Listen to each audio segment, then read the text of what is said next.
Beaucoup d'enfants et d'adultes HP vont bien, et je dirais même que plus le temps passe, plus ils viennent grands, plus ils s'en sortent, à condition qu'ils n'aient pas trop souffert pendant leur enfance. La souffrance, elle est liée au décalage. Et ce décalage, il est dans trois domaines. D'abord, un décalage vis-à-vis de la famille, qui ne comprend pas. C'est pour ça que les aînés HP sont plus en difficulté. Il argumente, il ne veut pas aller se coucher, il veut choisir ses habits parce que les étiquettes le grattent ou les coutures ne lui vont pas. Les parents sont désemparés et n'arrivent pas à jouer leur rôle de parents. Ils sont à la fois désemparés et fascinés aussi par cet enfant qui va très vite et qui répond très vite. Ensuite, le décalage par rapport aux autres.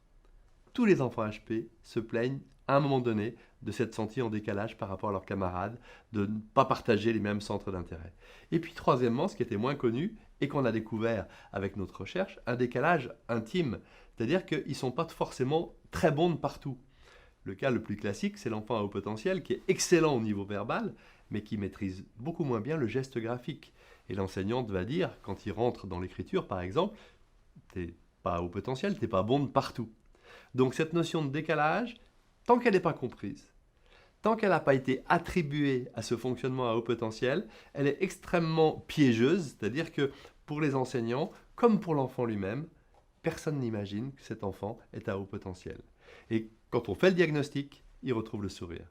Et c'est jamais trop tard. Beaucoup d'adultes me disent, mais je me reconnais à travers mon enfant maintenant et je comprends mieux pourquoi j'étais en difficulté dans mes relations avec les autres, en difficulté conjugale peut-être, en difficulté professionnelle. C'est pas parce que j'avais une pathologie mentale, mais c'est parce que j'étais à haut potentiel.